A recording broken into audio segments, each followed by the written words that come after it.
Hello. So we are here at the halfway point of 2022. And in this episode of the Healthy Business Podcast, I'm going to be sharing with you how you can create your strategy for success. We have the next 6 months ahead of us. It's almost like a blank canvas. So it's a great time of year for you to be reflecting on where you're at, but also looking forward and how you can really hit the goals that you're looking for, even if you haven't quite had the first half of year that you expected or that you wanted. So the halfway year almost creates an opportunity to have a bit of a blank canvas.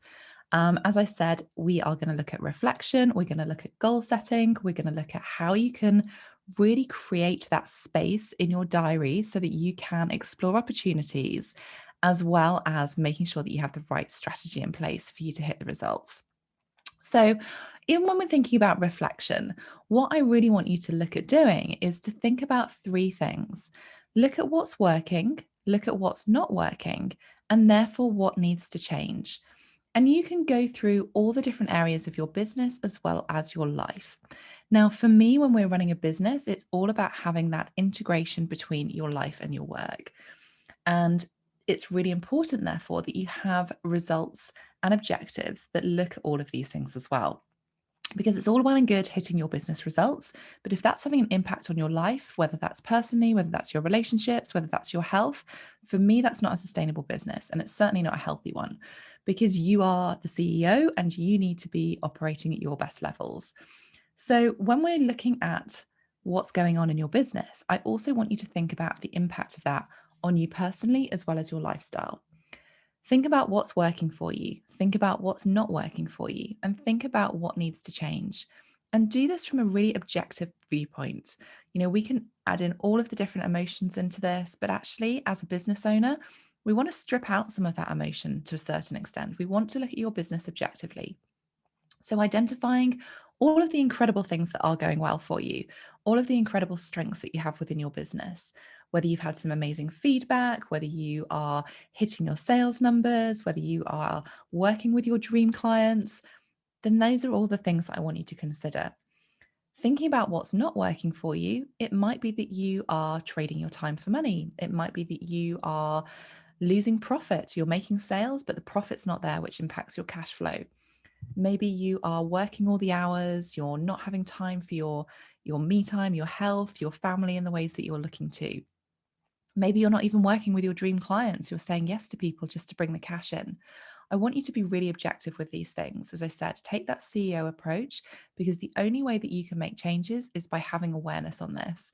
And that clarity is really key when you're then looking forward into creating a plan of action so that you can make those changes. So, thinking about those three areas, what's working, what's not working, and therefore what needs to change, are really, really important. Then you can really look at things from your personal goals, your lifestyle goals, your business, and your financial goals to really look at where you're at right now. And therefore, where do you want to be? Your goals that you set out right at the beginning of this year, how far on track are you with those? If you're not there, then let's look at those plans in place that you can get there. So, really get an idea, and again, be really objectional about this. Where are you at? Where do you want to be? And how are you going to get there? Because winning at business and achieving success comes from having an amazing strategy. It's all well and good dreaming big and having amazing goals, but if we don't take action, then they remain those dreams and wishes. So, your strategy needs to be built on what you want to achieve, and it's only ever going to be as good as what you put into it. So, you need to have that clarity, you need to have that awareness, and that will then help you build that plan of action. Now, I've always been results driven. For those of you who are already listening and know me already, then it might well be that sportsman inside me. I have that competitive drive. I'm really intentional on things. But I think success is also massively mindset driven. Being determined, being open to new ideas and opportunities, as well as taking action in a really intentional way, that's when you're going to get the results. And whenever I've kind of looked at how I'm doing with my business, getting intentional, getting more focused, that's when the magic happens. That's when I start shifting the dial on the results that I'm going to achieve. I'm also a massive believer in keeping things super simple. So, having a plan in place enables you to stay focused and it enables you to stay on track. It's all well and good having shiny object syndrome, looking at what other people are doing, implementing loads of new things. But if those aren't intentionally leading to you achieving your results, then there's no point in doing them. So your decisions have to be based on the goals that you are looking to achieve. You want to be super smart with your time, and that does mean you have to be intentional. So having that plan really enables you to maximize your opportunities, focus on the things that actually make a difference. So thinking about where you're at this halfway point of the year, I want you to then think about where do you want to be? Reassess those goals. Are they still relevant? Then I want you to think about how you're actually going to get there.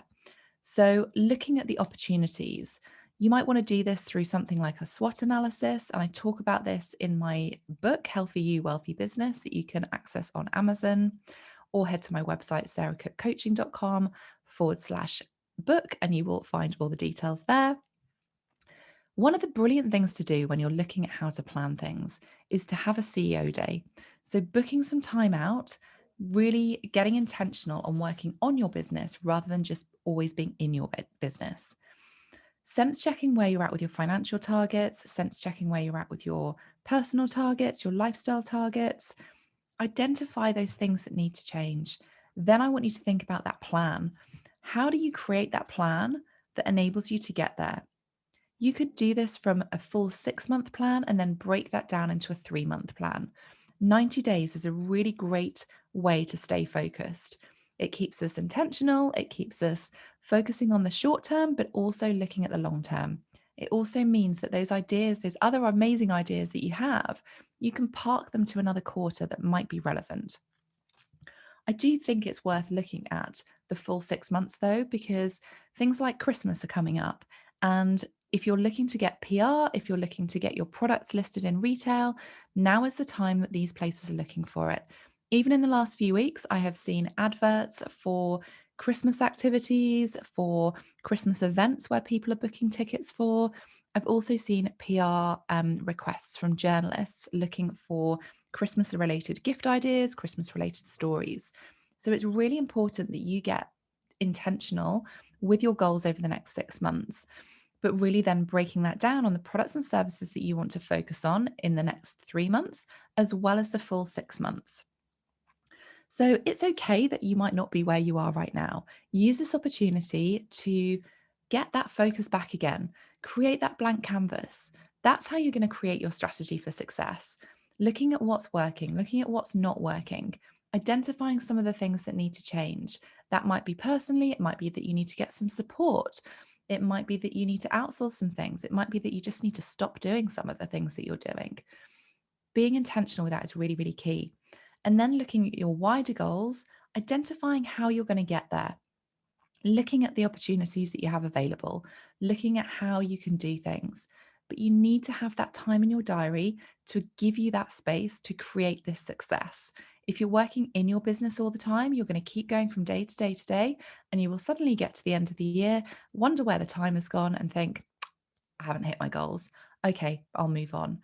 I want you to get that success that you want. I want you to hit your results. It's all available to you, but you have to be intentional, not just with your time, but your energy, as well as the products and services that you're putting out there, your marketing plans, but being consistent, be relentless, be open to testing and trying new things. The most important thing that you want to do is know which products and services that you're putting out to your audience and then give value to them. Step into that serving, giving value rather than selling all the time. Really key that we attract the right audience and we are attracting people to us rather than selling constantly. If you're selling constantly, you're pushing, and you are pushing people away. So we want to make sure that our marketing content is actually attracting people. But for you to do that and to be intentional with your marketing content, you need to know what products and services you're going to be selling over the next 3 months. So, really thinking about that, having that clear plan in place will keep you focused, it will reduce the overwhelm, and it will enable you to move forward in that success, those goals that you're aiming to achieve. So, be curious, look at what's working, look at what's not, and adapt to that change. It's all available to you, and I can't wait to see who is able to hit their results. If you need that extra support, as I said, check out my book. There is some really in depth detail on some of the chapters. Especially if you are turning to chapter 9, which is all about creating a winning strategy. Healthy You, Wealthy Business. It's available on Amazon. You can go straight through there or to my website, sarahcookcoaching.com/book, and you will find all of the details to order that. But it's a great way to do, and there's great tools in there that will enable you to plan your strategy for success, really map all of these things out.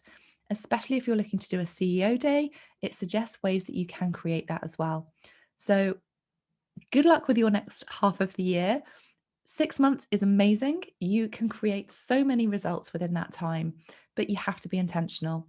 So, any thoughts, let me know. Leave a review, leave some comments here. Also, send me a message on Instagram at Sarah Cook Coaching if you're needing some support on this. Just message me the word strategy and I can see where I can help you. It's my open invitation for you because I'm so passionate about women in business being able to succeed, not just in business, but also thriving in life as well. It's also intrinsic, and it's absolutely important that you look at your goals from a personal and lifestyle perspective as well as a business and financial perspective. So hopefully that's been useful. I can't wait to see you on the next episode. Wishing you all the success and wishing you all the most amazing results for the next half of the year. Now is your time to take action. Go and do it. Be intentional. Create that space, your time in your diary to plan out how you are going to get those results and hit your goals by the end of this year. I'll see you on the next episode. Thanks for joining me.